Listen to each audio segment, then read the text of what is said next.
এরা শুধু প্লটের বিজনেস করে, এরা সবাই এক একটা বিজনেস ম্যাগনেট, প্লটের বিজনেস করে এরা, হাজার হাজার কোটি টাকার মালিক এরা। কিন্তু এই পথ দিয়ে হাঁটেছি, দুই পাশেই সবুজ ছিল একটা সময়। গত বছর যখন এই পথ দিয়ে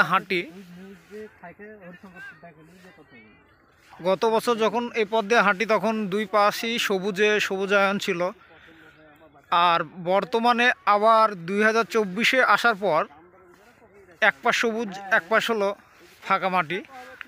এখানে ফসল আদি বুনেছে, কিন্তু হবে ইনশাল্লাহ। তো পানির সংকটের কারণে হয়তো ভালো হচ্ছে না। এদিককার গমগুলা খুব সুন্দর হয়েছে, সুবহানাল্লাহ, আলহামদুলিল্লাহ।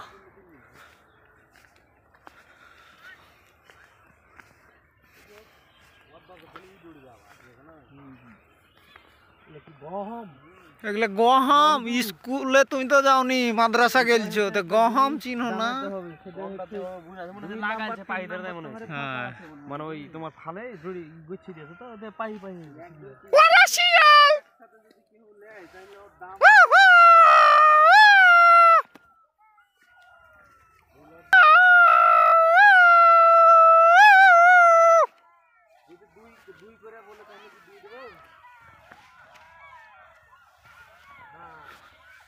শিয়ালের ভয় লাগে।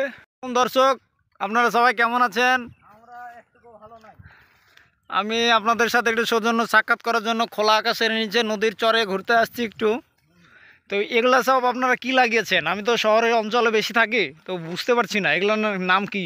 এগুলো আমরা মেথি লাগিয়েছি, মেথি। ঘাস ঘাস, দুবড়ে ঘাস। দুবড়ে ঘাস না, এগুলা ওই চীনা চীনা মনে হচ্ছে আমার। অনেক মেহেদি বলো তো। আমি জীবনে কোনোদিন স্কুল যাইনি। ইঁদুর, বালিচর না, পানিতে ইয়ে আছে, পানা, কচুরি পানা। আমি জিন্দেগিতে কোনোদিন স্কুলের বারান্দায় পা রাখিনি। তুমি মাদ্রাসা গেলছো, একটা প্রতিষ্ঠান গেছে, একটা প্রাতিষ্ঠানিক স্বীকৃতির একটা সার্টিফিকেট আছে, তুমি কেন এ ধরনের কথা বলবা? এটা তো মেনে নেওয়া যায় না। বাট শিক্ষিত সমাজকে তুমি এই ধরনের কথা বলছো কেন? মানুষ বুঝবে না তো। এটা বলেছে ইন্দুর, এটা কিন্তু সাধু ভাষা।